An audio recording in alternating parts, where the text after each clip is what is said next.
জয় আর পরাজয়ের মাঝে ব্যবধান কতটুকু প্রশ্নটা মাহমুদুল্লাহ রিয়াদকে করা হলে তিনি নিশ্চয়ই বেদনাময় কণ্ঠে বলবেন মিটার খানেক। আসলেই তো কেশব মহারাজকে শেষ ওভারে হাঁকানো শটটা আর 1 মিটার উড়ে গেলেই তো জয়ের বন্দরে পৌঁছে যেত বাংলাদেশ, কিন্তু হয়নি সেটা। বাতাস কিংবা ভাগ্য, কারণটা যাই হোক, তিনি ট্রাজিক হিরো হয়েই রইলেন।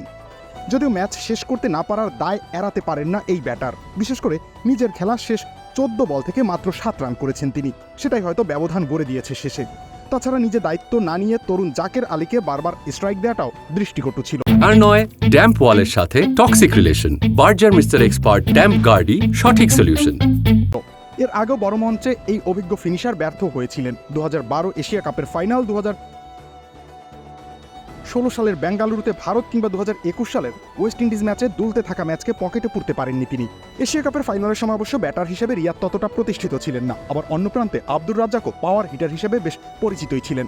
তাই সেই পরাজয়ের দায় তাকে এককভাবে দিলে বাড়াবাড়ি হবে। কিন্তু পরের দুটো ম্যাচে তিনিই ভুল করেছেন। ভারতের বিপক্ষে 2 বলে যখন 2 রান প্রয়োজন, তখন অহেতুক উড়িয়ে মারতে গিয়ে ডিপ মিড উইকেটে আউট হয়েছেন। আর উইন্ডিজদের বিপক্ষে তো শেষ বলটা ব্যাটেই লাগাতে পারেননি। ফিনিশার মানেই জয় পরাজয়ের মাঝামাঝি দাঁড়িয়ে থাকা, সেখান থেকে কখনো জেতা যায় কখনো যায় না। যদিও চেষ্টার কমতি ছিল না মাহমুদুল্লাহর। হ্যাঁ, মানতে হবে তিনি কিছু ভুল করেছেন, কখনো আবার সামর্থ্যের অভাব ছিল। কেউই তো সবসময় ম্যাচ জেতাতে পারে না। স্বয়ং ধোনিও অনেকবার বন্দরে তরি ফেরাতে পারেননি।